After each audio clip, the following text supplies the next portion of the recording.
So this is a drill to help people cover the line and keep the weapon gained.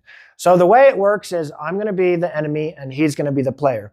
And what's going to happen is, depending on where my sword is, he's going to keep the gain on my weapon. And if I move the sword, he's just going to keep the gain no matter where I move the sword. Now, you don't always want to do this, but this is just a drill to help gaining the weapon. So to show this drill, I will be the enemy and he will be the player. I'm simply going to present in a guard and he's going to gain over my weapon. I'm going to shift between different guards and he wants to maintain the gain no matter where I am moving my sword. He wants to try to stay on it like glue.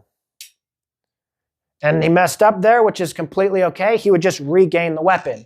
Once he gets to a point that he can maintain the gain no matter where I am, then we're going to start moving around. So now I'm going to start stepping and he's going to start stepping.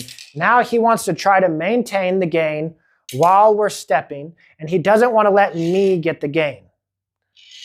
He's just going to stay on my sword like glue, working on good footwork and good gain mechanics.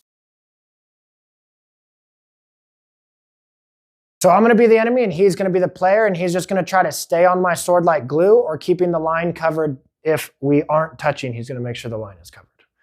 And once they start to get it down with just the sword, he's just going to be following my guards, essentially trying to keep that gain or that coverage. So he can either be touching or not. Then you're going to start to move around. You're going to be presenting different guards to them. They're going to be getting used to being able to move and just always keep the coverage where they need. You're just going to start really simple at first. Then later on, you can kind of start mixing up more difficult things, which will get them used to being feinted and just always keeping that coverage.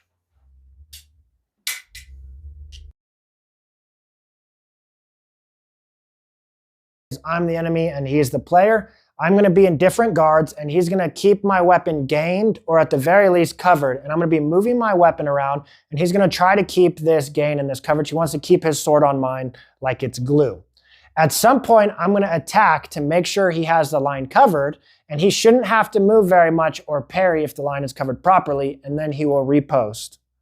So what this drill looks like is, if I'm here, he's going to have my weapon gained. Now, as I move my sword, he's going to try to keep the weapon gained. So if he doesn't have the weapon gained perfectly, I'm going to attack.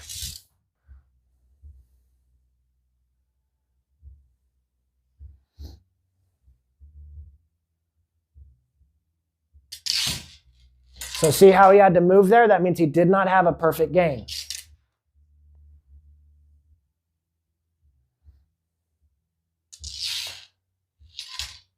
That was a good gain. Once they start to get used to that, you can start moving around a bit, flowing around a little bit more. This helps them get used to people moving to new angles. And the great thing is this really ups their defense a lot because it saves them from needing certain tempos to parry because they always have that first line covered. And it saves you time on the riposte. So now you can add a second part to this drill where it's covering the second line as well. You can either have them cover the second line the entire time or just cover it when they riposte.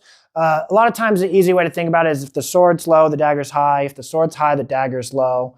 If the sword's mid, you could have the dagger high or low. Now he can either keep the second line covered the entire time or just when he riposts. It's usually easier to start with them just doing it on the riposte. So same thing as before. I'm going to be presenting different guards. I'm going to be working around, making sure he keeps that weapon gain. And then at some point, I'm going to thrust to see if he has it gained. He's going to make sure he covers that second line and riposts.